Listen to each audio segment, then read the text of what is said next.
여러분들과 함께 이제 십계명 우상을 만들지 마라.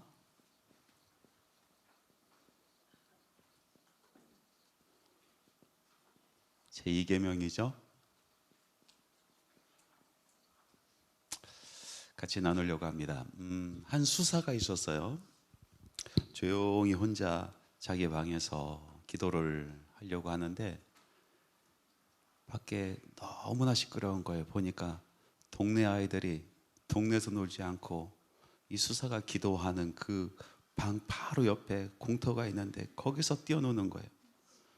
기도에 집중을 할 수가 없어요. 그래서 뛰쳐나가서 아이들에게 타일을 릅니다. 여기는 기도하는 곳이니까 너희 동네 공터 가서 놀아라. 아이들이 예 하고 막 달려가더니 30분도 안 돼서 또 그 앞에 모여가지고 또 막 조잘조잘 떠들고 노는 거예요. 화가 나가지고 뛰쳐나가서 너희들 어른이 이야기하는 거 듣지도 않느냐, 썩 꺼져가 하면서 막 소리를 질렀어. 아이들이 무서워서 또 다 도망갔어요. 그런데 또 30분도 안 돼서 또 와서 막 거기서 떠들어요. 기도를 할 수가 없어요. 그래서 이 수사가 꾀를 냈습니다. 이래서는 안 되겠구나. 그래서 나가서 아이들 다 불러 모아놓고 너희들 여기 좀 앉아봐. 내가 비밀 얘기 하나 해줄게. 저기 동산 있지? 저 동산에 가보면은 비밀의 동굴이 있단다. 그 동굴 안에는 황소 많은 용이 살아. 용. 그 용에는 날개가 달려있고 그리고 콧구멍 하나가 이만한데 거기서 불이랑 연기가 이렇게 뿜어져 나오는 그런 용이 있단다. 그 얘기를 하니까 아이들이 정말요? 비밀이야 비밀. 그렇게 이야기하고 들어왔더니 아이들이 다 동산으로 뛰어가 버려서 조용해졌어요. 이제 기도 좀 할 수 있겠다 하고 앉아서 조용히 다시 기도를 시작하려고 하는데 이번엔 더 큰 소란 소리가 막 들려요. 막 사람들이 막 소리 지르면서 뛰어가는 소리가 들리는 거예요. 그래서 무슨 일인가 해서 나가봤더니 동네 사람 다 뛰쳐나와가지고 막 어디를 향해서 달려가는 거예요.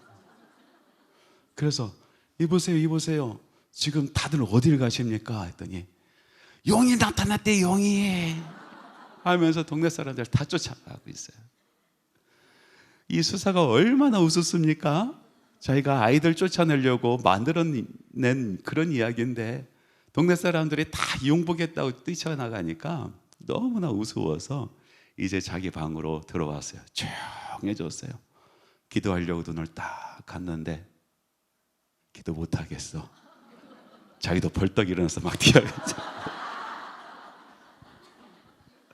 여러분, 그런 거에 사람이 그래요. 사람이 허상을 만들어 놓고 허상을 믿습니다. 그리고 혹시나 하고 다가가다가 나중엔 그 허상에 딱 매여 살게 되는 거예요. 허상. 지난주 우리가 다른 신도 얘기했고 오늘은 또 우상에 대한 이야기를 합니다. 우상. 이것을 사람들이 만들어 놓고 자기가 혹시나 하고 다가가다가 얼큰이 하고 걸려들어서 거기에 매어서 살게 되는 거예요. 오늘 말씀, 너를 위하여 우상을 만들지 말라.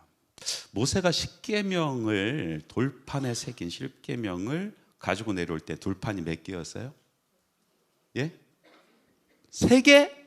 2개였죠. 돌판이 2개였어요. 그래서 어떤 사람이 이런 얘기를 합니다. 돌판이 2개인 이유는 이것이 일종의 왕과 백성의 계약의 관계의 계약서와 같다, 이런 얘기를 지난주에 한 적이 있잖아요. 그것처럼 어떤 왕이 한 지역을 정복했을 때 그 백성과 계약을 맺거나 또는 너무나 훌륭한 왕, 나는 저 왕 밑에서 살면 정말 행복하겠다, 우리 민족은 정말 평안하게 살겠다 하면서 민족 전체가 찾아가서 왕에게 무릎 꿇고 나의 왕이 되어주세요 하는 그런 경우가 있다고 했죠. 그래서 계약을 맺을 때 여러분, 계약서를 쓰면 1장 씁니까? 2장 씁니까? 2장 써요. 왜 써요? 왜 2장이에요? 계약하는 당사자들이 하나씩 나눠가는 거예요. 그래서 옛날에도 이 왕과 어떤 민족, 어떤 사람들 간의 그 계약을 할 때 두 개를 써요. 그래서 하나는 누가 가져요? 계약하는 왕이 갖고, 또 하나는 그 계약하는 그 백성들이 갖는 거죠. 그런 의미에서 십계명의 돌판이 두 개다 이렇게 이야기하는 사람들도 있습니다. 그런데 여러분, 하나님께서 무슨 계약서가 필요해요? 예? 하나님께서 이 계약서가 필요할 리가 없고, 그리고 말씀해 보니까 출애굽기 31장 18절의 말씀에 여호와께서 시내 산 위에서 모세에게 이르시기를 마치 신 때에 증거판 둘을 모세에게 주시니 이는 돌판이요 하나님이 친히 쓰신 것이라. 증거판 두 개를 모세에게 주었다. 하나님께서 이 돌판에 친히 새기신 것이다. 이렇게 성경 말씀을 우리에게 증언을 하고 있잖아요. 그래서 이 증거판 둘은 하나님이 하나 갖고 또 모세, 이스라엘 백성이 하나 갖고 해서 두 개가 아니라 모세에게 증거판 두 개를 주셨다는 거죠. 그 증거판 두 개는 이 십계명의 내용을 보니까 두 부분으로 나눠져 있잖아요. 하나는 하나님과 하나님의 백성과의 관계의 문제, 또 하나는 백성들 사이의 문제. 그래서 두 부분으로 나눠지는데, 그래서 이 돌판의 한쪽은 그런 내용, 또 다른 것은 백성들 사이의 내용, 이렇게 돌판이 아닌가 추측을 하는 겁니다. 추측을. 왜 두 개인지는 정확하게는 알 수가 없어요. 자, 십계명을 외우고 십계명을 지키려고 하는 이 세상에 종교 세 개가 있어요. 뭐죠? 예? 유대교에게 십계명이 있어요, 없어요? 당연히 있죠. 이 사람들은 모세 율법을 지키는 사람들인데, 모세 율법은 십계명을 이야기하는 거예요. 그리고 또 천주교가 십계명을 외우고 또 십계명을 지키고 살아가죠. 그리고 우리 개신교. 그런데 유대교의 십계명과 천주교의 십계명, 그리고 개신교의 십계명이 그 계명이 조금 달라요. 여러분 그거 들어보셨어요? 예? 천주교의 십계명과 우리의 십계명이 다르다고요? 유대교의 십계명과 우리의 십계명이 달라요. 아, 모르시는구나. 그럴 줄 알고 제가 도표를 준비해 놨어요. 한번 보시면서 제가 설명을 해볼게요. 유대교와 천주교, 개신교 십계명을 보니까 제1계명 유대교는 뭐냐면 나는 너의 하나님 야훼라, 이것을 1계명으로 삼고 있어요. 천주교는 다른 신을 섬기지 말라, 개신교도 다른 신을 섬기지 말라, 이것이 똑같죠. 2계명 한번 읽어봅시다. 시작. 내 앞에 다른 신을 두지 말라. 유대교는 나는 너의 하나님이다가 1계명이니까 2계명은 다른 신이 되겠죠. 근데 천주교 보세요. 2계명이 하나님의 이름을 망령되이 부르지 말라입니다. 우리 개신교는 2계명이 우상 숭배하지 말라라는 거고요. 보니까 천주교에서 개신교의 2계명, 그러니까 다른 신을 섬기지 말라와 우상을 섬기지 말라라는 것을 하나의 계명으로 보고 있어요. 같은 계명으로, 다른 신을 섬기지 않는 거나 우상을 섬기지 않는 거나 이것은 같은 거다 이렇게 보고 있기 때문에 천주교에서는 1계명으로 통일시켜 버린 거예요. 자, 유대교의 3계명 읽어봅시다. 시작. 하나님의 이름을 망령되이 일컫지 말라. 아, 유대교도 보니까 다른 신을 섬기지 마라, 이거와 우상을 섬기지 마라, 이것을 같은 계명으로 보고 있는 것을 볼 수가 있죠. 천주교 3계명 안식일을 기억하라, 개신교의 3계명은 하나님의 이름을 망령되이 부르지 마라. 자, 유대교의 4계명 보세요. 안식일을 기억하여 거룩하게 지키라, 4계명. 천주교는 부모를 공경하라, 또 개신교는 안식일을 기억하라. 이게 조금씩 달라져요. 이제 5계명부터 한번 봅시다. 5계명 보니까 유대교는 부모를 공경하라, 천주교는 살인하지 말라, 개신교는 부모를 공경하라. 6계명 살인하지 마라, 간음하지 마라, 살인하지 마라. 7계명 간음하지 마라, 도둑질하지 마라, 간음하지 마라. 8계명 도둑질하지 마라, 거짓 증언하지 마라, 도둑질하지 마라. 9계명 이웃에게 해가 되는 거짓 증거하지 마라. 이웃의 재물을 탐하지 마라. 거짓 증거하지 마라. 10계명 탐내지 마라. 이웃의 아내를 탐내지 마라. 탐내지 마라. 그러니까 천주교는 아까 1계명, 개신교의 1계명과 2계명을 하나로 보니까 9계명이 돼 버리잖아요. 근데 마지막에 10계명, 그러니까 우리 개신교의 10계명 탐내지 마라를 둘로 나눴어요. 둘로 나눠서 이웃의 재물을 탐하지 마라, 또 이웃의 아내를 탐하지 마라, 이것을 둘로 나눴어요. 근데 저 아내를 탐하지 말라랑 간음하지 마라랑 같은 거 아닌가 이런 생각도 해봐요. 어쨌든 천주교는 그렇게 나눴어요. 자, 종합해서 보면은 유대교도 그렇고 천주교도 그렇고 제 1계명과 2계명을 통합해서, 다시 말해서 다른 신을 섬기지 마라와 우상을 섬기지 마라라는 것을 같은 계명으로 두고 보는 그런 경향이 있는 거죠. 그러나 우리 개신교는 1계명과 2계명이 다르다라는 거예요. 다른 신을 섬기는 거와 우상을 섬기는 거와는 다른 별개의 문제다라고 보는 거죠. 무엇이 맞을까요? 예? 잘 들어보세요. 무엇이 맞는지.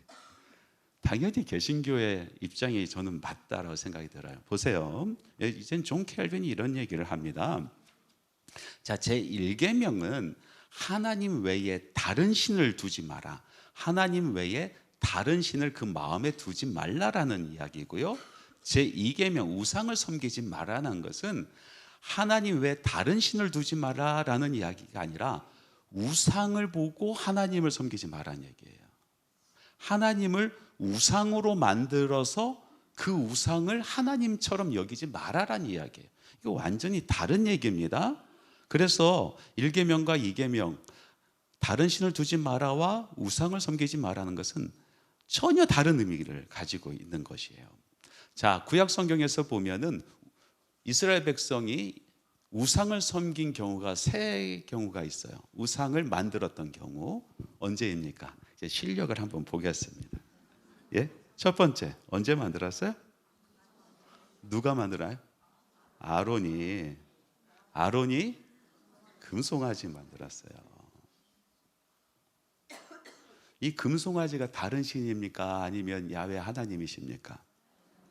그들은요, 야훼 하나님이라고 생각을 했어요. 자, 모세가 시내산에 올라가는데 나타나지 않아요. 사람들이 불안해졌어요. 그래서 우리에게 하나님을 보여달라. 그렇게 해서 이제 가지고 온 금붙이를 다 모아서 그것을 녹여서 그것을 이제 조각을 해서 금송아지를 만들어서 축제를 벌이고 예배를 드리잖아요. 그때 뭐라고 얘기합니까? 출애굽기 32장 4절 말씀 우리 같이 한번 읽어봅시다. 자, 같이 읽습니다. 시작. 아론이 그들의 손에서 금고리를 받아 부어서 조각칼로 새겨 송아지 형상을 만드니 그들이 말하되 이스라엘아, 이는 너희를 애굽 땅에서 인도하여 낸 너희의 신이로다 하는지라. 그 송아지가 누구래요? 하나님이래요. 애굽 땅에서 인도해 낸 여호와 하나님이다 하고 이 송아지를 보여준 거예요. 그러니까 그들의 마음속에 여호와 하나님 말고 다른 신을 만들어서, 송아지라는 다른 신을 만들어서 송아지를 품은 게 아니에요. 무슨 얘기인지 알죠? 송아지를 통해서 하나님을 경배하겠다는 거예요. 송아지를 통해서 하나님을 경배하고 하나님을 보겠다라는 거죠. 그러니까 이것은 전혀 다른 문제죠. 다른 신을 둔 거와 우상을 섬기는 건 전혀 다른 문제예요. 또 두 번째, 구약 성경에서 하나님의 형상, 이 우상을 만든 경우가 있어요. 아세요? 미가의 신상이라고 들어보셨어요? 예? 이건 사사기에 나와요. 사사기에. 아주 부자였었던 한 아줌마가 있어요. 이 아줌마가 돈이 참 많은 사람인데 어느 날인가 자기 지갑에서 돈이 없어졌어. 엄청나게 큰 액수가 없어졌어요. 은 1,100냥이 없어진 거예요. 얼마나 화가 났겠어요. 이 도둑놈, 천벌을 받을 놈, 하나님으로부터 저주받을 인생, 네가 그 돈 써먹다가 잘 사나 한번 보자. 하나님께서 너의 인생을 저주하시리라 하면서 막 별의별 저주를 하나님의 이름을 들어서 막 쏘아붙잖아요. 근데 누가 훔쳐갔어? 아들이 훔쳐갔어. 아들이 옆에서 듣다가 뜨끔뜨끔 하는 거야. 엄마가 얘기하는데 뭐 저주 받을 놈, 하나님의 일평생 저주. 아이고, 있을 수가 없어요. 그래서 어머니 찾아가서 엄마 실은 제가 가져갔어요 해가지고 은 1,100냥을 그대로 돌려줍니다. 엄마 입장에서 이제 큰일 났잖아요. 자기가 저주를 그렇게 퍼부었는데 하나님께, 진짜 하나님께서 응답하셔서 아들이 저주받으면 안 되잖아요. 이 얼마나 이쁜 아들, 복받을 아들인데 저주받으면 안 돼. 그래서 이 엄마가 아들에게 1,100냥을 돌려주면서 이것으로 여호와 하나님께 올려드릴 신상을 만들라 하는 거예요. 예? 그 이야기가 사사기 17장 3절에서 뭐 쭉 있는데 3절과 5절 말씀만 한번 읽어봅시다. 같이 한번 읽어봐요. 시작. 미가가 은 1,100을 그의 어머니에게 도로 주매 그의 어머니가 이르되 내가 내 아들을 위하여 한 신상을 새기며 한 신상을 부어 만들기 위해 내 손에서 이 은을 여호와께 거룩히 드리노라. 그러므로 내가 이제 이 은을 내게 도로 주리라. 그 사람 미가에게 신당이 있으므로 그가 에봇과 드라빔을 만들고 한 아들을 세워 그의 제사장으로 삼았더라. 야, 이 사람이 그 은을 누구에게 드렸어요? 여호와 하나님께 드렸어요. 그 신상을 만들어서 누구에게 바쳐요? 여호와 하나님께 바치는 거예요. 왜? 아들 저주받을까 봐, 복받을 인생인데. 그래서 이 아들이 거기다 더해서 어떻게 했냐면은 하나님께 올려드린 그 아름답게 만든 그 신상을 그대로 비 맞게 둘 수가 없잖아요. 거기서 무엇을 줘요? 신당을 줘요. 신당. 아름다운 신당을 줘요. 마치 법궤를 모시고 있었던 성막을 만들듯이 신당을 줘요. 그리고 거기다 또 무엇을 만듭니까? 에봇도 만들고 드라빔도 만들고. 아, 이것도 부족해. 내가 복 받으려면은 이것도 부족해. 그래서 자기 주변에서 정말 똑똑하고 잘생긴 한 청년을 세워서 뭘로 삼아요? 제사장으로 삼아요. 에봇도 입혀주고 드라빔도 주고, 그리고 여호와 하나님을 그 신당에서 섬기도록, 거기서 예배하도록, 아침 저녁으로 떡을 올려드리고 기도 올려드리고 할 수 있도록 신당을 아름답게 꾸몄다고요. 자, 이 사건을 보면은 이 사람들이 하나님 외에 다른 신을 만들었어요? 아니면은 하나님께 신당을 바쳐 올려드렸어요? 하나님께 신당을 바쳐 올려드렸어요. 그걸 통해서 하나님을 보겠고, 그걸 통해서 하나님의 저주를 피하고 싶고, 그걸 통해서 하나님께 복받는 인생 되고 싶어서 하나님께 신당을 올려드렸다고요. 자, 세 번째 또 우상을 만들었었던 경우. 여러분, 여로보암이 또 송아지를 만들잖아요. 솔로몬이 죽고 나서 르호보암과 여로보암이 이제 서로 싸움이 있고 갈라져서 남유다와 북이스라엘로 나눠졌어요. 그런데 문제가 뭐냐면은 예배를 드릴 수 있는 그 예루살렘이 남유다에 있는 거예요. 그러니까 북유다를 통치하는 여로보암이 때가 되면은 자기 백성들이 어디를 내려가요? 남유다로 내려가. 뭐하러? 예배하러. 그곳에 하나님의 전이 있으니까 그곳에서 하나님을 찾고 예배하려고 다 내려가는 거예요. 그래서 정치적으로 생각해 보니까 이것은 위기다. 그래서 내려가지 못하게 만들려고 송아지를 2마리를 아주 멋있게 만들잖아요. 멋있게 만들고 그리고 거기에서 경배하라 하는 거예요. 자, 하나님 말씀 열왕기상 12장 28절에서 29절 말씀 같이 읽어볼까요? 같이 읽습니다. 시작. 이에 계획하고 2 송아지를 만들고 무리에게 말하기를 너희가 다시는 예루살렘에 올라갈 것이 없도다. 이스라엘아, 이는 너희를 애굽 땅에서 인도하여 올린 너희의 신들이라 하고 하나는 베델에 두고 하나는 단에 둔지라. 자, 다른 신을 만들었어요? 아니에요. 하나님을 만들었다고요. 하나님 우상. 거기서 뭐 하려고? 예배하려고.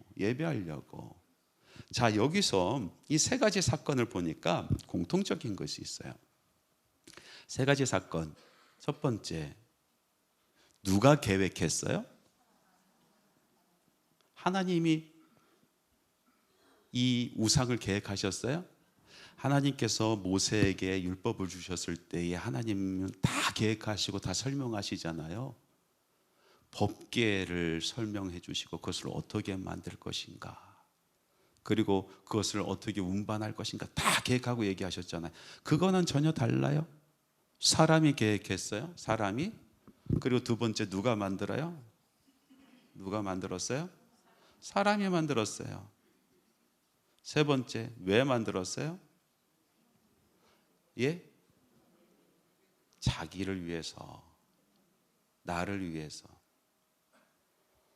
내가 복받기를 원하고, 내가 저주받지 않기를 원하고, 정치적으로 내 나라가 잘 되기를 원하고, 내가 불안한 것이 없어지기를 원해서 내가 나를 위해서 만든 거예요.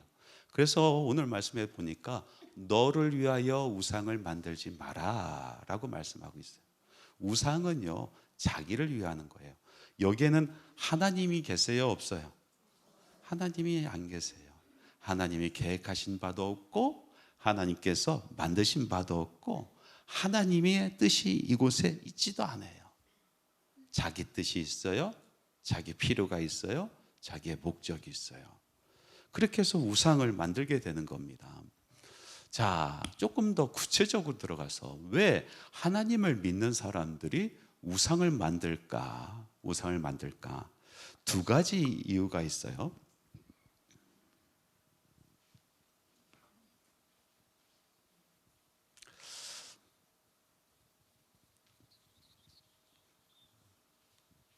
이게 좀 잘 안 지워지죠? 할 수 없어.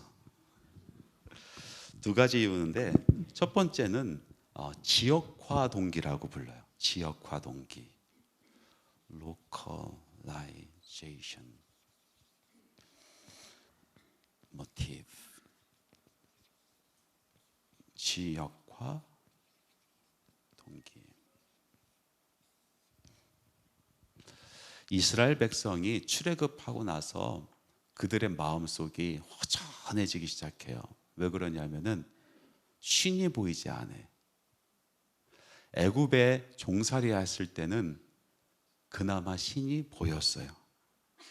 어디를 가든지 볼 수가 있었어. 종살이를 하면서 그 신당에 가까이 갈 수 없었지만은 멀리서나마 보고 싶을 때마다 신을 봤어요. 찾아갈 수 있었어. 내가 어렵고 힘들 때 그곳을 찾아갈 수 있었어. 그리고 신을 바라볼 수 있었어. 그런데 출애굽하고 나서 하나님께서 우리를 구원하셨다는데 하나님은 보이지가 않아. 한 번도 본 적이 없어요. 그래서 하나님 대신 이스라엘 백성이 바라본 사람이 있어요. 누굽니까? 모세를 봤어요. 아, 모세가 하나님 대신 나타난 사람이구나. 그래서 모세를 보면서 안도감을 가졌다고요? 편안함을 가졌어요. 그런데 모세가 시내산에 올라가서 하나님과 뭔가를 한대요. 40일 지나도 내려오지를 않는 거예요. 광야에서 어디를 가야 되는지, 여기서 무엇을 하라는 어떤 지침도 하나도 없이 그냥 40일 동안 여기 모여서 모세만 바라보고 있었던 사람들이 모세를 잃어버린 거예요. 이 산에 올라가서 죽었는지 살았는지 언제 내려오는지 알지를 못하는 거예요. 그러니까 매일같이 무엇인가 보고 있었던 이 사람들이 그 보는 것을 잃어버리니까 불안해지기 시작했어요. 너무 불안하잖아요. 그래서 아론에게 막 항의를 하는 거예요. 우리에게 신을 보여달라고, 불안해서 못 살겠다고. 그렇게 해서 금송아지를 만들잖아요. 금송아지를. 사람의 마음속에 이런 심리가 있다고. 로컬라이제이션, 그러니까 지역화시키는 거. 하나님을 어느 곳에 두고자 원하는 그런 심리가 우리 안에 있어요. 내 삶 살다가 갑자기 하나님 나타나서 이리 가라 저리 가라 언제 와라 뭐 하라 이것 좀 하지 마시고 하나님 그냥 거기 좀 계세요. 하나님 그냥 거기 좀 가만히 좀 계세요. 왜 왔다 갔다 하시고 내가 필요할 때는 또 없어주시고 아무리 불러도 대답도 안 하시고 그러니까 거기 좀 가만히 계세요. 내가 살다가 내가 필요하고 하나님 만날 때는 언제든지 갈게요. 왜 이리 오라 저리 오라 저리 가라 저리 가라 왜 그러세요? 좀 상관하지 마시고 내 상관은 그냥 거기 좀 계세요 하는 마음이 있어요 없어요? 예, 다 있어. 그 사람의 마음 이게 로컬라이제이션 모티브예요. 그냥 거기 좀 계시라는 거. 나랑 상관하지 마시고 내 삶을 좀 그냥 내 살대로 내두고 내가 보고 싶을 때 가 볼 테니까 내가 필요할 때 가 찾아갈 테니까 간섭하지 마세요. 그게 이제 지역화의 동기, 우상을 만든 첫 번째 동기. 두 번째는 manipulation motive. 이건 뭐냐면은 조작화 동기라고 부르죠. 조작화. 아주 유아적인 그런 발상, 유아적인 발상. 아주 어린아이들이 자기 주심적이잖아요. 어린아이들이 남을 배려합니까? 엄마 아빠 생각합니까? 조그만 아기들이 엄마 아빠 생각해요? 엄마 아빠 생각해서 밥 먹어줍니까? 예? 엄마 아빠 피곤할까 봐 밤에 잠자주고 그래요? 아니죠. 철저하게 자기 중심적이죠. 철저하게 자기 중심적이야. 그래서 엄마도 내 손 안에 놀아놔야 돼. 아빠도 내 손 안에 놀아놔야 돼. 나의 필요를 채워줘야 돼. 매니플레이트 한다는 것이 뭐예요? 조작하는 거예요. 손으로 뭔가 이렇게 만들고 뭔가 이렇게 조작해 보겠다는 거예요. 자기가 조절해 보고 싶은 거예요. 그게 안 될 때는 어때요? 아이들 막 울고 떼기장 쓰고 난리가 나죠. 그 심리가 우리 안에 있어요. 그래서 하나님을 만들고 싶어. 조작하고 싶어. 내 마음대로. 내 뜻대로 좀 하나님이 좀 움직였으면 좋겠어요. 내 뜻대로 좀. 하나님 뜻 이런 거 좀 얘기 좀 하지 마시고 하나님 내 뜻을 좀 들어주세요. 응? 내 삶 간섭하지 마시고 내 뜻 좀 이뤄주세요. 내 뜻 좀. 응? 이것이 바로 두 번째 동기인 조작화의 동기예요. 조작화의 동기. 자, 이렇게 보니까 우상을 만드는 동기는 이 두 가지. 인간의 내면적인 욕망에 따라서 신을 만들기도 하고 또 동일한 욕망을 가지고 하나님이 그대로 있지만은 내 마음대로 하나님 믿고자 하는 거예요. 하나님의 나라, 하나님의 의, 하나님의 뜻 이거는 솔직히 별 상관이 없어. 그냥 내가 언제든지 만나고 싶을 때 만나고 필요할 때 찾아가고 그리고 내가 내 뜻을 이루기 위해서 하나님을 좀 이용해 봤으면 좋겠어요. 그래서 내 뜻을 펼치는데 하나님이 좀 전적으로 서포트를 팍팍팍팍 좀 해주면서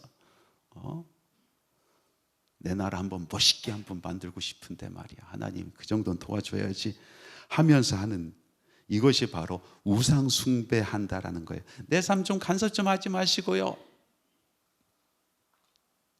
나는 내가 알아서 잘 할 테니까 필요하면 찾아갈 테니까 거기 좀 계시고 하나님 뜻 좀 얘기하지 마시고 그런 것 좀 뭐 어렵고 힘들고 그런 거 얘기하지 마시고 좀 내 뜻을 좀 들어주시고 이렇게 하고자 하는 마음 그것이 우상 숭배의 동기입니다. 자, 그러면 하나님께서 왜 우상 숭배를 금지하셨을까? 여러분, 우상 숭배는요, 하나님의 주권, 하나님의 자유를 제한하는 것이기 때문에 그래요. 하나님의 자유, 하나님의 주권을 인정하지 않는 거예요.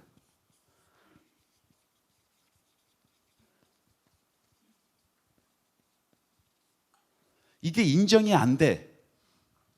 그렇기 때문에 하나님께서 우상숭배를 금지하시는 거예요.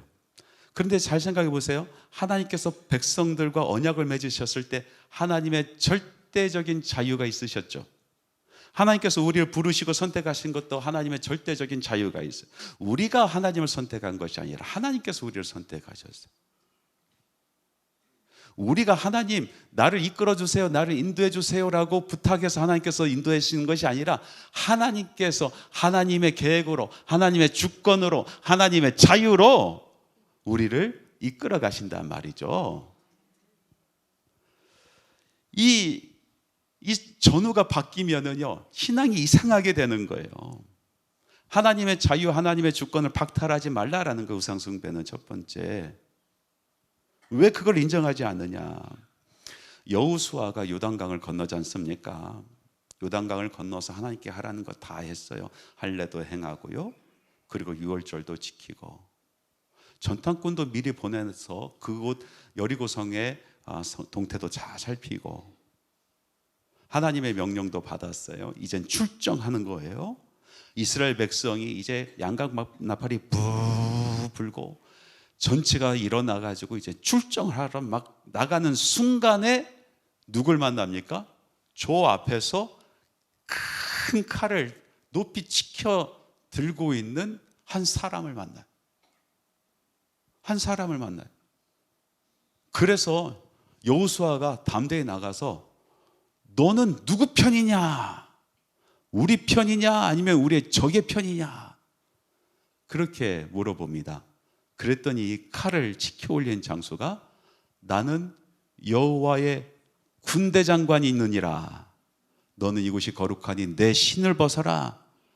그래서 여호수아가 그곳에서 신을 벗고 군대 장관에게 넙죽 절을 합니다. 여러분, 이 이야기는 우리에게 시사하는 아주 중요한 의미가 있어요. 우리가 하나님을 따르느냐, 하나님이 우리를 따르느냐, 이 우선순위를 명확하게 하자라는 거예요. 여호수아 장군은 비록 하나님께서 명령하셔서 지금 일을 하지만은, 그러나 하나님께서는 지금 다시 묻는 거예요. 내가 너를 지금 따라가는 거냐? 너의 뜻을 이루려고 내가 지금 너를 따라가는 것이냐? 아니면 내가 앞장서고 너희들이 나의 뜻을 위하여 따라오는 것이냐 물어보시는 거예요. 그래서 신을 벗으라고 하시는 거예요. 이해가 가세요? 우리는 이것이 바뀔 때가 너무나 많아요. 하나님 앞에 서서 무슨 일을 하는 사람들 너무나 많아요. 하나님 움직여서 무엇인가 해보려고 하는 사람들이 있어요.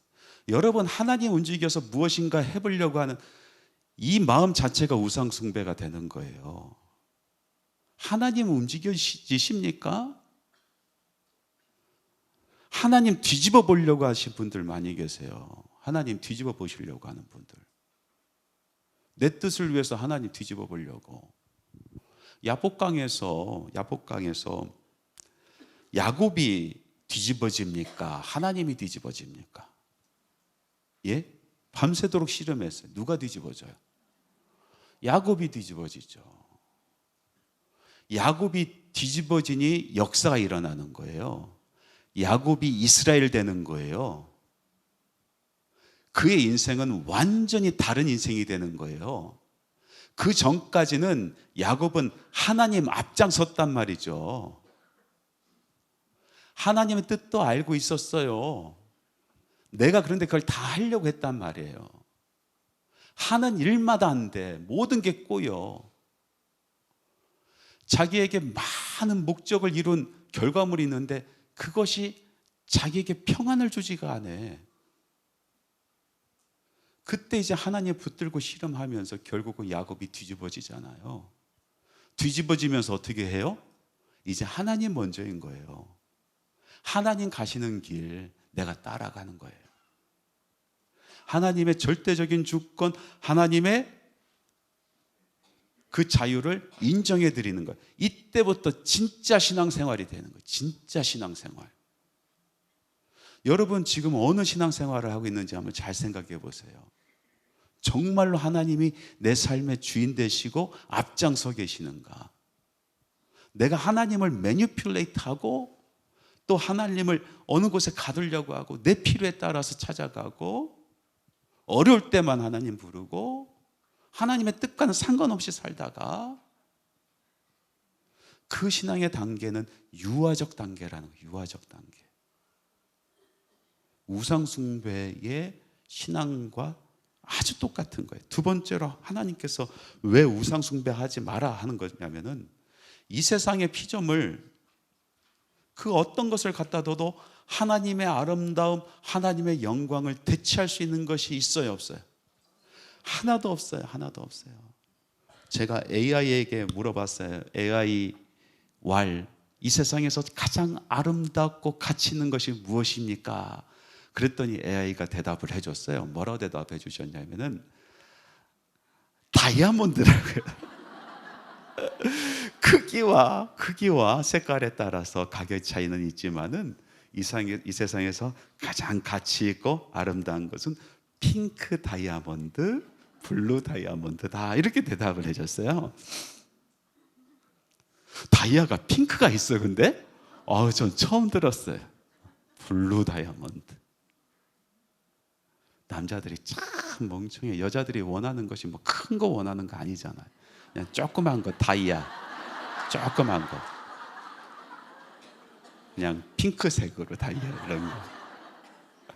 여러분 이 세상에서 제일 가치 있고 아름다운 것으로 하나님을 대신할 수 있어요? 하나님의 영광을 대신할 수 있어요? 없어요. 이 세상에서 정말 아름다운 풍경, 여러분 로키 산맥 가보셨어요? 로키 산에 가면 정말 아름다워. 입이 딱 벌어지면서 세계 여행 이제 끝 이렇게 할 정도로 아름다운 풍경이 있어요. 그거 보면서 우와, 한 상태로 30분 서 있어. 너무 아름다워서 와, 넉넉히 30분이에요. 그런데 그 아름다움이 하나님의 아름다움을 대신할 수 있을까? 하나님의 영광을. 요즘에는 우주선 타고 우주로 날아가서 아름다운 지구도 보고 별들도 가까이 보고 한다고. 몇십억 들어서 우주여행 간대. 그 우주의 광대함이 하나님의 그 광대하심을 대신할 수 있어요? 없어요. 없어요. 중국 애들이 가끔씩 이런 얘기를 해요. 나는 그 얘기 들을 때마다 속이 아주 뒤집혀져. 자기네 나라의 그 축구 선수 우레이라는 사람이 있어. 우레이를 자꾸 손흥민이랑 비교를 해. 그때마다 나는 너무 화가 나. 아니 비교가 돼야, 이게 비교가 돼야. 난 그 얘기 들을 때마다 화가 나더라고요. 어디다 비교를 해? 우레이를 어떻게 손흥민에다 대요? 아마 손흥민은 그 얘기 들을 때마다 화가 날걸? 예? 자기 인생의 최고의 욕은 우레이와 손흥민을 비교하는 것일 거예요. 아마 최고의 욕. 하나님이 그 우상, 아무리 인간이 금을 부어서 만들어도 은을 부어서 만들어도 그것을 하나님과 비교할 때 하나님은 기분 나쁘실 거요. 최고의 모욕일 거예요 아마. 최고의 모욕. 하나님 그래 하지 마라.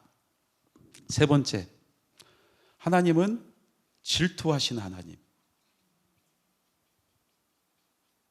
질투하시는 하나님이기 때문에 그렇대요. 질투하시는 하나님. 출애굽기 20장 5절 말씀 같이 한번 읽어봅시다. 시작. 그것들에게 절하지 말며 왜 끄세요?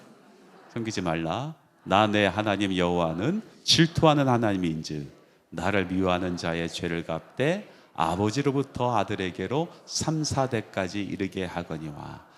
이걸 하지 말라라는 이유, 가장 큰 이유는 나 하나님은 질투하는 하나님이다. 그렇기 때문에 하지 마라 라고 하셨다는 거예요. 근데 이 질투라는 건 참 성경적으로 봐도 나쁜 건 아닙니까? 여러분, 부러워하는 것과 질투는 큰 차이가 있어요. 부러워하는 것은 어떤 마음입니까? 저 사람이 소를 샀어요? 그러면 부러워하는 마음은 나도 소 갖고 싶다라는 마음이에요. 소를 산 사람에게 질투하는 마음은 저 소 죽었으면 좋겠다예요. 그렇잖아요. 예? 내가 갖는 것보다 저게 죽는 게 더 좋다는 얘기잖아. 그래서 성경 말씀은 이 질투를 아주 안 좋게 보고 그렇게 표현을 많이 합니다. 카인이 아벨을 죽였어요. 왜? 질투해서 죽였다고요? 요셉의 형들이 요셉을 팔아넘겼어요. 왜? 질투해서. 갈라디아서도 보면은 인간의 육체적인 그런 욕망으로 행하는 나쁜 짓들이 쭉 나열되면서 거기에 시기가 나오고 질투가 나와요.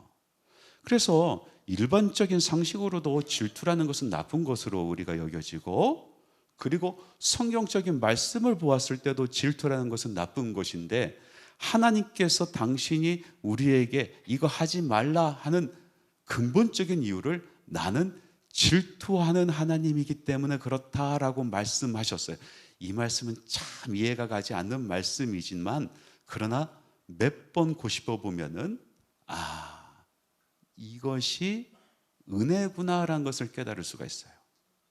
여러분, 이 질투하는 하나님에 대해서 우리가 잘 알면은 하나님이 우리를 향한 마음이 어떤 마음인가를 잘 알 수가 있고, 그리고 그 안에 큰 은혜가 있는 줄 믿습니다. 여러분, 질투하시는 하나님, 원어로 칸나라고 불러요. 엘은 하나님이고 칸나는 무슨 뜻이냐? 이것은 질투하다, 열심을 품다. 질투하다라는 뜻도 있고 또 열심을 품다, 그런 뜻을 가지고 있는데, 이 칸나라는 이 동사의 어원을 찾아보면은 그 어원은 어떤 뜻을 가지고 있냐면은, 지금 제가 뭐 그리고 있습니까? 예? 뭐 같아요? 예?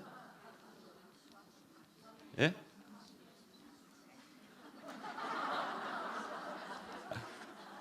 가시면류가 아니고,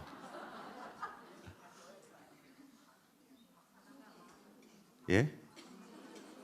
예, 새둥지. 날이 갈수록 그림 솜씨가 늘어나죠? 예. 이게 둥지라는 그런 어원을 가지고 있어요. 새가 알을 낳아놓고 팽개쳐버리지 않아요. 그냥 아무데나 알 낳아놓고 나 모를라 하고 자기 좋을 대로 돌아다니지 않아요. 반드시 이렇게 둥지, 나름대로 정말 튼튼하게 둥지를 만들어서 그 안에 알을 놓습니다. 그리고 일정 기간 동안에 이 알을 새가 품고 지키는 거예요. 그리고 날아갔다가 이제 새끼가 나오면은 다시 둥지로 와서 음식을 날라주고. 이게 이 새의 열심을 품는 것은 바로 지키는 열심이에요. 지키는 열심. 절대 다른 것에 빼앗기지 않아요.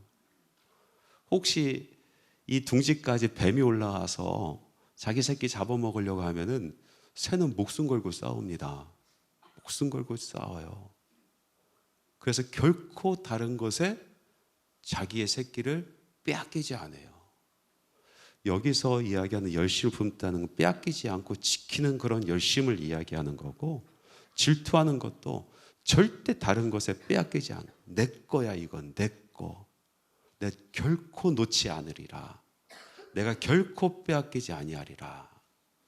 그런 마음을 여기에 담은 거예요. 그것이 칸나라는 단어의 뜻이에요. 그래서 하나님은 질투하시는 하나님, 열심을 품으시고 지키시는 하나님, 우리를 향해서 질투하시는 하나님이다, 그렇게 말씀하고 계세요. 이사야서 42장 8절의 말씀에 보면은 이런 말씀도 있습니다. 한번 같이 읽어봅시다. 시작. 나는 여호와이니 이는 내 이름이라. 나는 내 영광을 다른 자에게, 내 찬송을 우상하게 주지 아니하리라. 지키겠다. 나의 영광, 나의 찬송. 누구로부터의 영광, 누구로부터 찬송해요?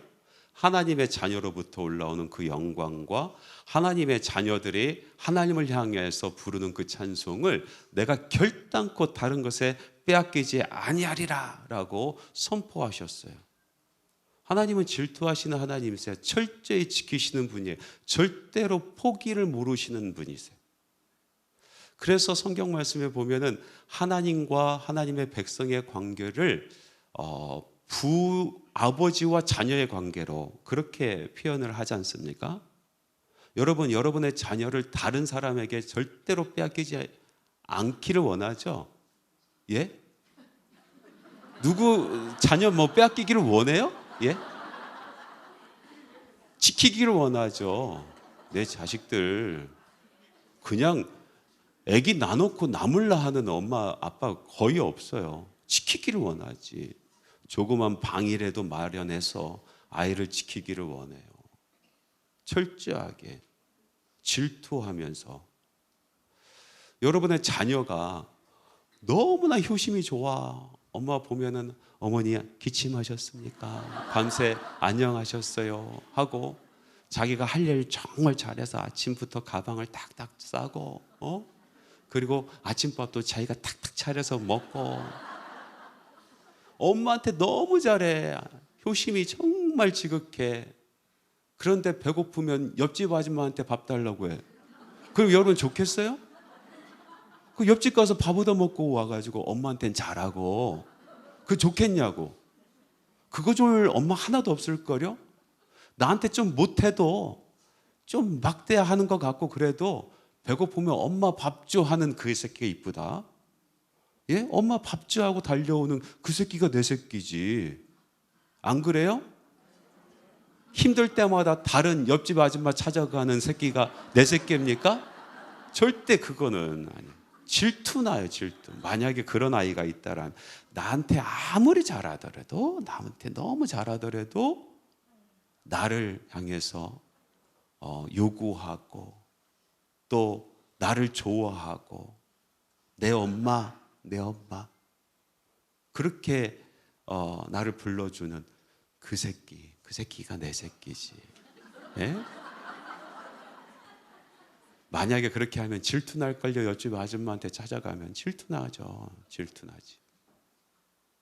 여러분의 남편들, 여러분 남편들이 여러분들한테 너무 잘해. 예? 생일 때마다 챙겨주고, 예? 꽃도 사다 주고, 뭐 큰 사는데 외식도 시켜주고, 옷도 계절마다 바꿔주고.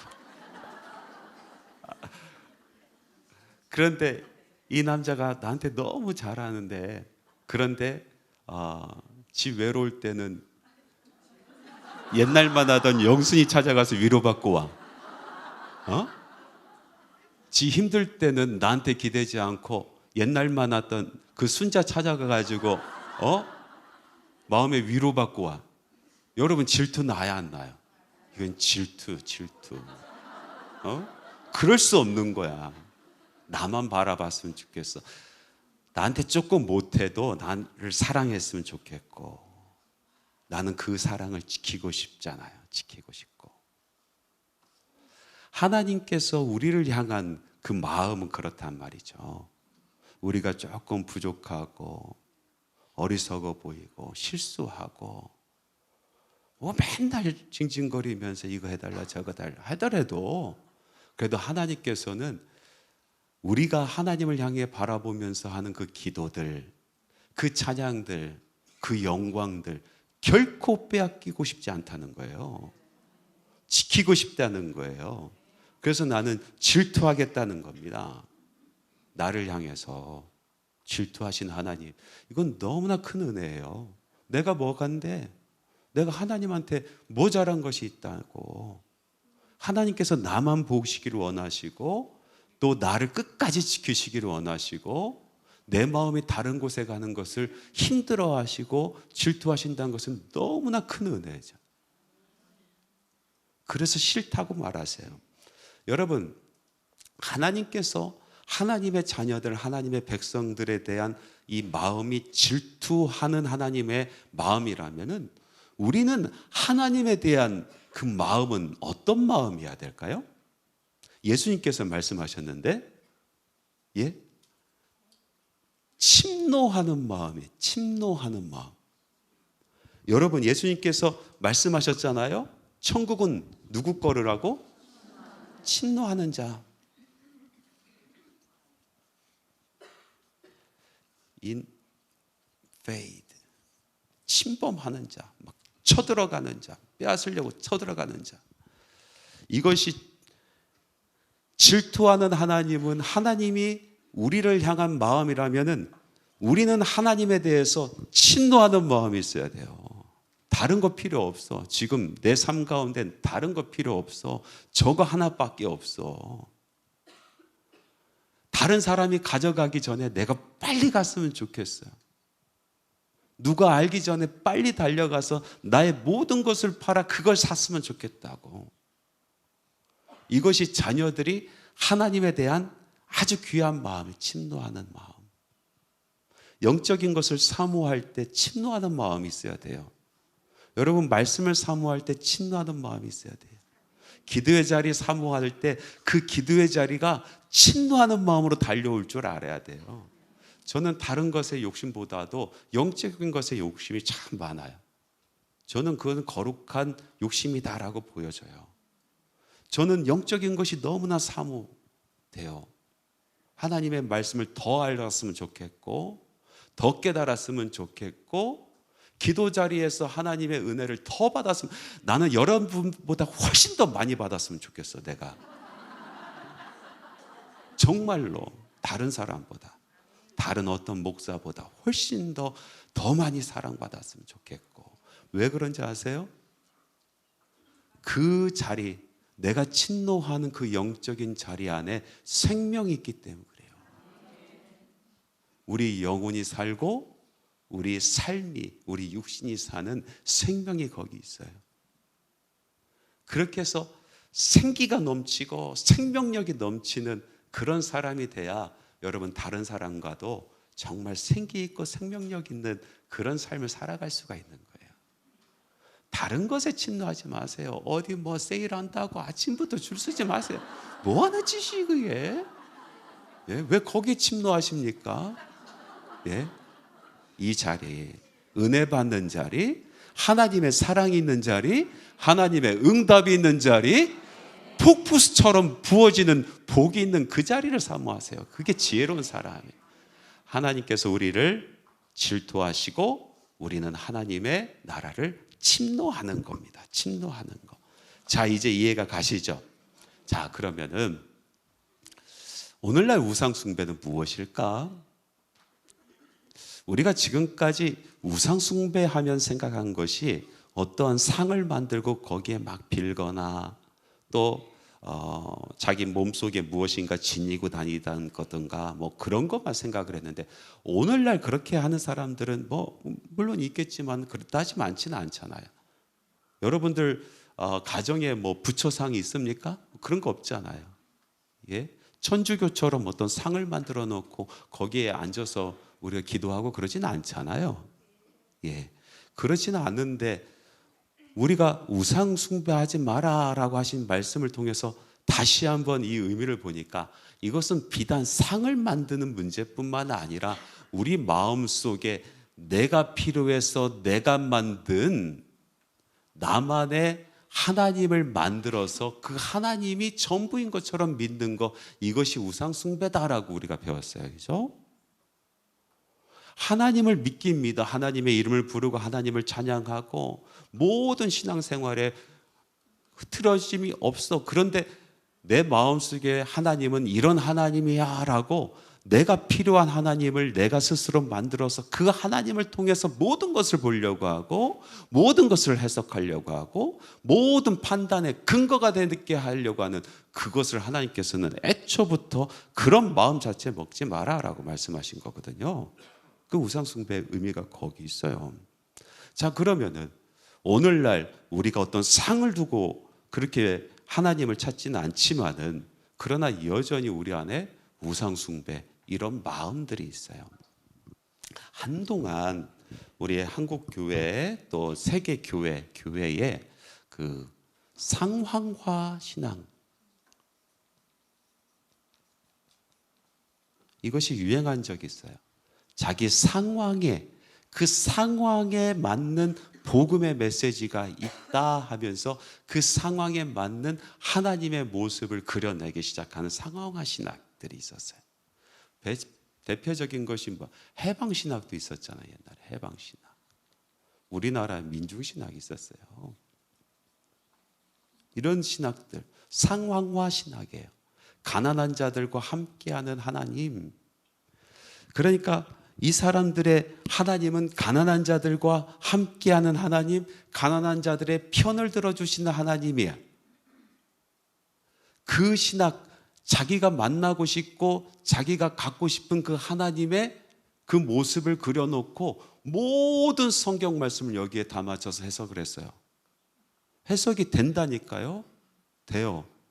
그런데 성경 말씀 속에서 하나님께서 물론 가난한 자들을 더욱더 사랑하시고 더 많이 신경을 쓰시는 것은 분명하나, 그러나 하나님께서 항상 가난한 자들을 편드시진 않으셨거든요.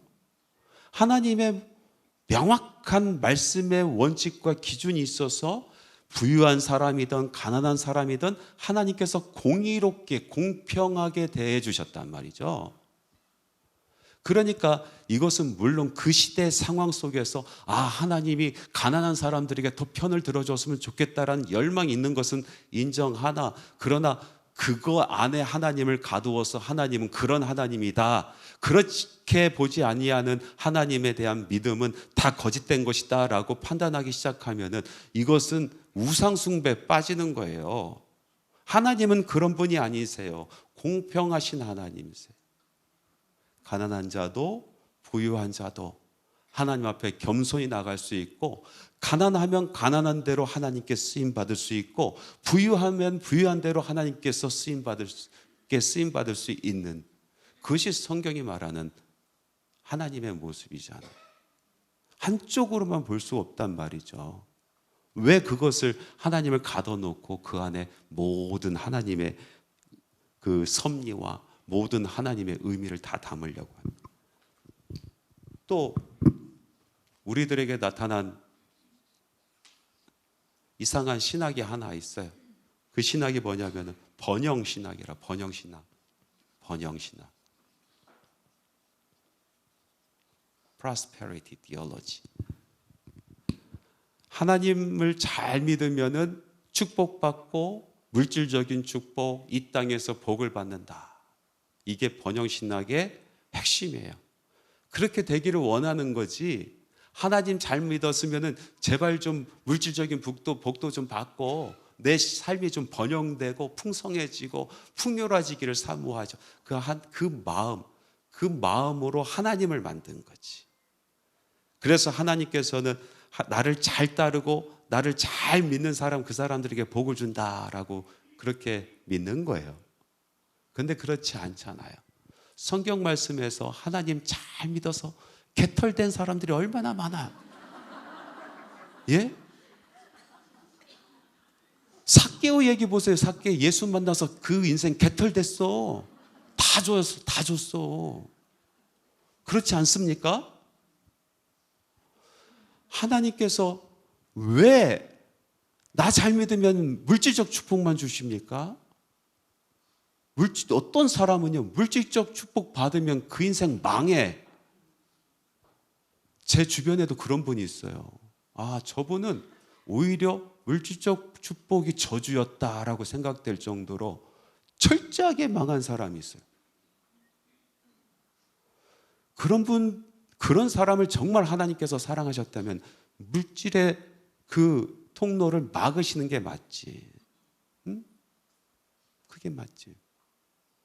이것도 자기가 원하는 하나님, 이랬으면 좋겠어. 내가 좀 열심히 살아가는데 이렇게 되면 하나님이 막 복 주고 했으면 좋겠어 하라는 그 자기 마음으로 자기가 하나님 만들어서 그것을 섬기는 거예요. 우상숭배. 그리고 세 번째, 수도 없이 많은 또 이단들이 있어요. 이단. 이 사람들 다 우상숭배자들이에요. 이단은 하나님의 말씀이 중심되어서 그 말씀에서 영적인 원리가 무엇인가, 이 말씀이 이야기하는 진리가 무엇인가를 사모하면서 그걸 찾아가는 사람들이 아니고, 이 사람들이 원래 만들고 싶어 하는 교리가 있어요. 원래 만들고 싶은 그런 어떤 하나님의 상이 있다고 거기에 맞춰서 성경 말씀을 뒤적이면서 이 말씀 여기다 짜맞히고 이 말씀 여기다 짜맞히고 짜맞히기 하는 거예요. 하나님의 말씀을 말씀대로 믿지 아니하고 자기가 원하는 하나님의 모습을 성경 말씀을 통해서 만들어가는 거예요.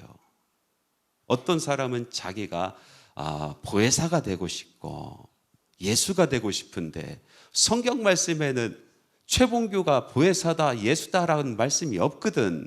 그러니까 그것을 증거해내려고 막 여기다 갖다 붙이고 이 말씀 이렇게 해석해서 붙이고 막 하면서 만들어내는 거란 말이죠. 철저한 우상숭배. 그래서 성경 말씀에 보면은 이단들과 상종도 하지 마라 라고 얘기하잖아요. 상종도 하지 마라. 여러분, 이 사람들이 참말하는 사람입니까? 거짓말하는 사람입니까? 이 사람들의 말이 참말이에요? 거짓말이에요? 참말이라고 생각하시는 분 손 들어보세요. 거짓말이라고 생각하시는 분 손 들어보세요. 둘 다 틀렸어요. 이 사람들의 말은 개소리예요. 참말도 아니고 거짓말도 아니고. 아니, 제 말이 맞다니까. 이 사람은 개소리라니까. 그 사람들 말에 참말도 있어요. 거짓말도 있어요. 거짓말만 하는 게 아니라 참말도 한다니까요. 그런데 여러분 잘 생각해 보세요. 참말하는 사람, 거짓말하는 사람은 그래도 함께 어떤 룰 안에 있단 말이에요. 진리가 무엇인지는 알아. 참말하는 사람도 진리가 무엇인지 알기 때문에 참말을 하는 거예요. 거짓말하는 사람은 진리가 무엇인지 알기 때문에 자기의 유익을 위해서 거짓말을 하는 거예요. 적어도 참말하는 사람, 거짓말하는 사람은 진리가 무엇인지를 알고 있는 사람이에요. 말이 통할 수 있어, 한마디로. 그런데 개소리하는 사람은 말이 통하지가 않아요. 이것은 자기 마음대로야. 자기의 유익을 위해서 자기가 목표하고 있는 것을 이루기 위해서 참말했다, 거짓말했다, 참말했다, 거짓말했다, 개소리를 한다고. 개소리하는 사람이란 절대 말이 되지가 않아요. 거짓말하는 사람이랑은 말이 돼. 왜? 이 사람은 참이 뭔지 알기 때문에. 그러니까 계속 논쟁하고 또 설득하고 하면은 말이 통한다고. 그런데 애초부터 그럴 생각이 없어. 개소리하는 사람들은 애초부터 자기 얘기만 하고 싶어. 그래 개소리하는 거예요. 참말했다가 거짓말했다. 참말했다. 거짓말했다. 자기 유익에 따라서. 그 우상숭배자들이 하는 일이 딱 그거 아닙니까? 예? 참말했다. 거짓말했다. 참말했다. 거짓말했다. 자기 유익에 따라서. 개소리입니다. 개소리. 말이 안 통해. 말이 안 통해. 이단자들은 말이 안 통해요. 그래서 그 사람들 논쟁하지 마라. 상종도 하지 마라 하시는 거예요. 애초부터 시작부터 말 안 통하려고 작정한 사람들이니까. 아주 우상숭배 중에서 큰 우상숭배죠. 그리고 이것은 우리들의 모습, 우리 편하자고 하나님 모습 이렇게 만들어서 그 안에서만 하나님과 교제하며 놀려고 하는. 자, 이런 것이 우상숭배인데, 그러면 하나님 너무 불안해요. 하나님 모습도 안 보여주시고 뭐 또 만들지 말라고 하시고 좀 거기 계셨으면 좋겠는데 왔다 갔다 하시고 내가 찾을 때는 안 계시고 안 찾을 때 괜히 불러서 일 시키시고 막 이러시는데 하나님 어떻게 하란 말입니까? 도대체 하나님 보이지도 않고 어떻게 하랍니까? 그래서 하나님께서 우리에게 뭘 주십니까? 첫 번째, 말씀을 주신 거예요. 말씀. 하나님께서 우리에게 말씀을 주셨어요. 여러분, 아브라함에게 하나님께서 나타나셔서 너는 본토 친척 아비 집을 떠나 내가 내게 지시할 땅으로 가라. 그 말씀을 듣고 아브라함이 무엇 보고 쫓아갑니까? 말씀 보고 쫓아가요. 하나님 말씀 잘 보세요. 창세기 잘 읽어보세요. 어떤 유령 보고 쫓아간 거 아니에요. 밤에 뭐가 화려하니 나타나서 내일은 여기 있느니라, 내일은 동쪽으로 가라, 서쪽으로, 이래서 쫓아간 게 아니라면 하나님께서 약속하신 말씀 붙들고 말씀 쫓아갔어요. 말씀 쫓아가다 보니 약속의 땅이 나왔다라는 거예요. 하나님께서 말씀을 주셨어요. 그런데 그래도 말씀을 주셨는데 이것은 너무나 어려워요. 어떤 말씀은 이해도 잘 안 가고요. 이것을 다 읽기도 너무 힘들고. 그래도 하나님 모습이 좀 보여줬으면 좋겠어요. 그래서 하나님께서 우리에게 주신 게 있어요. 뭡니까? 예수님. 말씀이 육신이 되어 우리 가운데 거하심에. 예수님은 하나님의 말씀이세요. 예수님을 우리가 잘 알고 예수님을 만나면은 우리는 하나님 만나는 것과 똑같아. 우리 말씀을 통해서 하나님의 마음이 잘 안 보여요. 내 마음이 어두워져서 가려져서 하나님의 말씀이 잘 안 보여요. 그러면은 예수님의 마음을 보면 정확하게 알 수가 있어요. 예수님께서 우리에게 그 하나님의 마음을 보여주셨어요.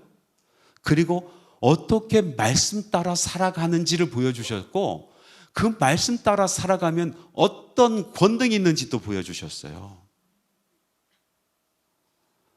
그런데 목사님, 예수님 부활하시고 승천하시고 지금 안 계시잖아요. 그래서 주신 분이 성령님이십니다. 성령님. 성령께서 그래서 우리에게 세 가지 중요한 일을 해주십니다. 무엇을 해주십니까? 첫 번째, 말씀이 생각나게 해주세요. 성령께서 해주시는 첫 번째 사역이 생각나게 하신다고. 예수 그리스도를 통해 말씀이신 예수님께서 이 땅에 오셔서 우리에게 선포하셨던 그 말씀들이 우리 삶 가운데 생각나게 하세요. 아침에 들었던 설교 말씀이 생각나고, 또 묵상했었던 그 말씀이 생각나고, 내가 어렵고 힘들어서 하나님 매달리며 기도하고 있는데 그 약속의 말씀이 번뜩 생각나고, 그래서 그 말씀 붙들고 내가 다시 힘을 얻고, 성령께서 첫 번째 생각나게 하시고, 두 번째는 진리의 말씀을 이해케 하십니다. 아무리 읽어도 또 읽어도 이해가 안 갔던 말씀이 성령께서 우리에게 임하시니 그 말씀이 이해가 돼요. 한 구절 한 구절이 말씀이 믿어집니다. 아, 이 말씀이 그 말씀이었구나, 이 말씀이 그 말씀이었구나 깨달아지게 하신, 그게 성령께서 두 번째 하시는 일이에요. 세 번째는 말씀을 행할 능력을 우리에게 주십니다. 말씀을 아무리 알아도 우리가 행할 능력이 없어서 말씀은 알지만은 하지 못한 그 마음에 항상 우린 죄책감이 있는데 성령께서 우리에게 임하시니까 우리가 그 말씀을 따라 살아갈 능력이 있게 되는 거예요.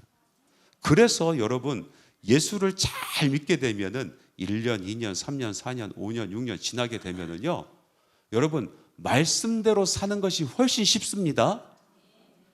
오히려 말씀에 어긋나서 살려고 하면 그렇게 괴로워.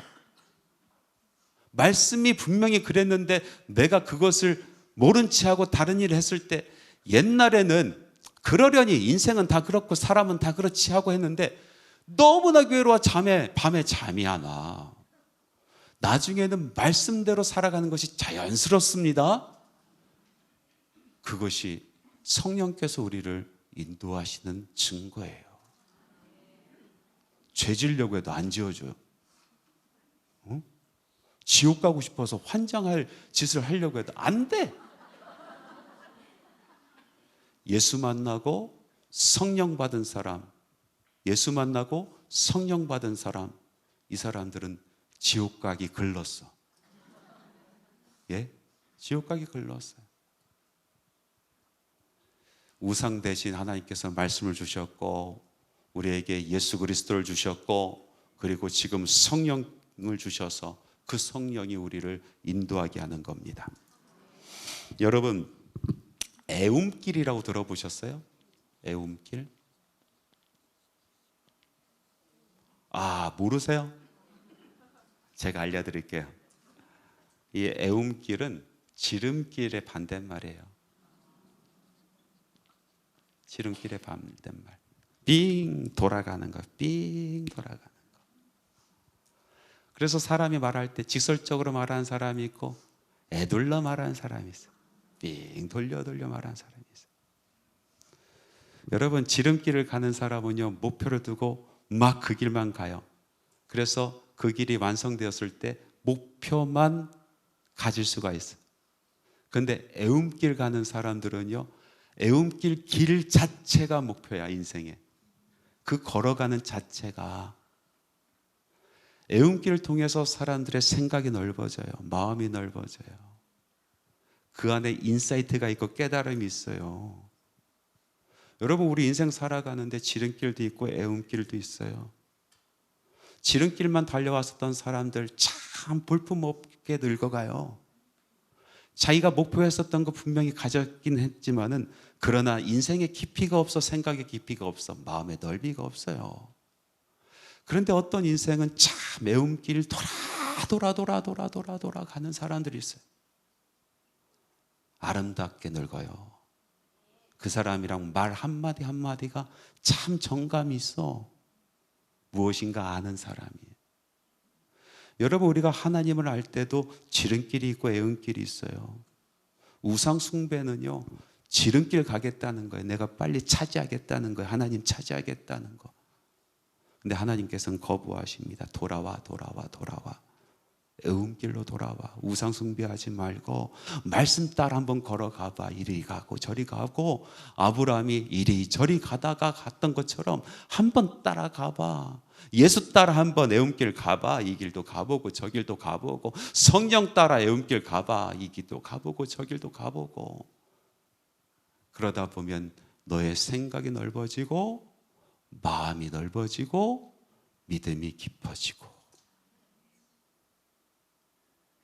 그러다 하나님이 보이는 거예요. 하나님이. 욥 알지 않습니까? 욥. 그 인생은 처음에는 지름길 달리는 인생이었어요. 근데 인생의 어려움을 맞으면서 애움길을 걷기 시작했어요. 하나님한테 물어. 이것이 하나님입니까? 이것이 하나님입니까? 물어 하다가 나중에 하나님 만나고, 그 하나님 앞에 내가 귀로만 들었었는데 이제서야 하나님을 보나이다.